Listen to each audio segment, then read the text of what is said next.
Bowing straight is one of the most difficult tasks for beginner cellos to learn. But today, you will learn how to do this with a technique we have developed in my studio called Invisible Cello. Bink! Like this. It's not really invisible because it's still going to be there. But what you will be learning is this motion here, this nice and straight bow motion, in the relative form, but without a cello. Before we get into Invisible Cello, let's quickly recap the bow hold. It's simple. We have this bow frog here, and don't be intimidated by the bow hold because all you need to do is follow these steps. You start with your 4 fingers. You engage these lines here, the first knuckle, the inside of the knuckle, onto the frog, onto your bow. You're not going to be holding it like this, you're going to be holding it like this. We have thicker strings, a bigger instrument, and we must engage our bow in our instrument with much more flesh than a violinist would hold their bow like this. We're cellists, and so we have to hold deeper into the frog. And so let's get into the shape of the bow hand. You apply pressure on the bow hand by rotating like this. You apply pressure this way. Never ever hold the bow like this. A lot of beginners sort of default to this right here. This is the absolute worst technique that you can do. Never ever hold the bow like this.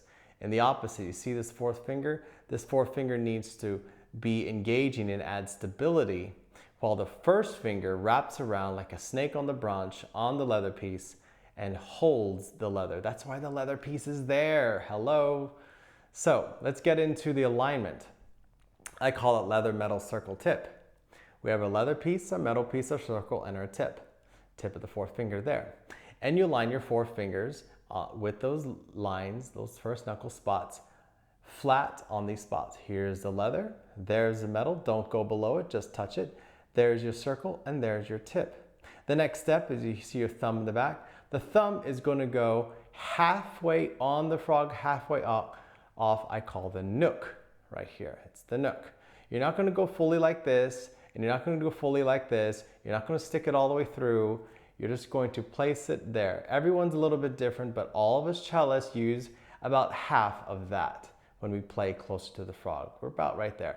And the reason is it gives you a stop, so when you really want to get into the instrument and pull down, if you were to pull my bow away from my hand, you can't do that. But if I were to hold like this and I were to pull, no matter how tight I hold, I can't get enough strength. I can't get enough power into my instrument. We have big instruments. We have to engage it.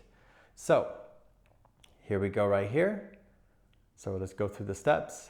Leather, metal, circle, tip, thumb, in the nook. There it is right there. Halfway on, halfway off.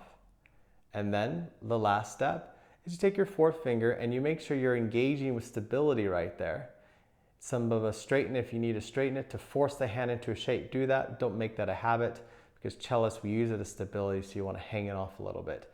And so your 1st finger wraps around like a snake on the branch on that spot. And that's what you have your bow hold. You see how it's angling here, the knuckles in? Now let's get into Invisible Cello. First, we take our arm and we straighten it. We set up our bow hand. It's nice and set, leather, metal, circle, tip. The arm is straight, and follow everything I tell you exactly. Break your wrist. See how straight that is? You want to break your wrist. You're going to feel tension along the top of the arm. Now, karate chop, break your elbow, and it will come down. You see how the wrist is maintaining its shape, and you will come down and you will hover as low as you can above your kneecaps, as low as you can. Relax your arm a little bit so you can hover and you can straighten up your torso. So you don't want to be like this. You can straighten up your torso. We have our left hand here, and it's going to run along the inside of the hand, on the fingers, contacting the fingers, okay?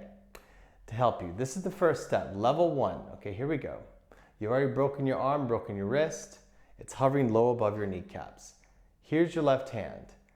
Place it here on the kneecap, straight up and down. Place the bow on the inside of that.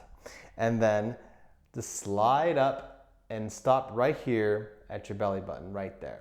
Now, slide out until the end of the bow is on your left hand, keeping the bow hand strong and keeping the bow in form right above the kneecaps.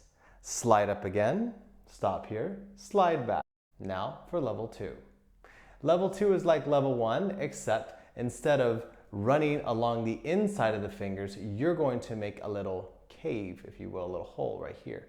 And you're going to place it on your knee. Now you'll still run the bow along the inside of the fingers. So again, put your arm out, leather metal circle tip, break your wrist, break your elbow, bring it down, straighten the torso. Hand is now here, low above both kneecaps. Move to the inside and move out. Again, moving in, moving out. Low as you can above the kneecaps. Even if you put a little bit of rosin on your knees, that's okay. I'm wearing blue pants to show you. Even if you put a little rosin on there, it's okay. So move along the kneecaps.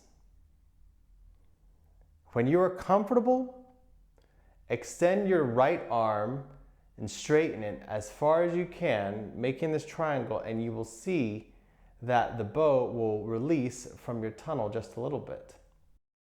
Level 3 is going to be the same thing, tunnel, same movement, except instead of using the tunnel, it's like the game from the 80s called Operation, where you don't want to touch the insides and it'll go zzz, zzz, zzz.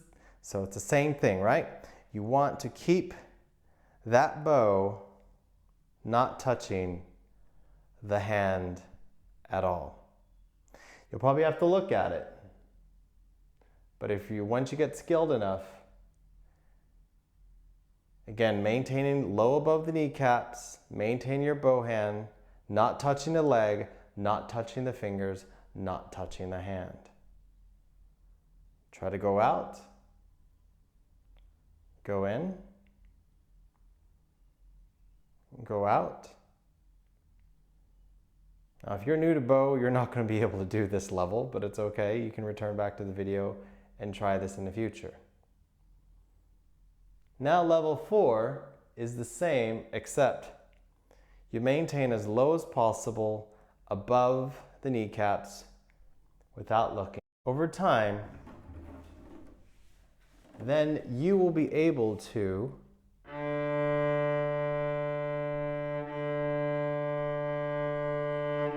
understand the very basic fundamental movement that it requires to keep the bow straight, because you've been adjusting the wrist to make these adjustments over the length of your bow.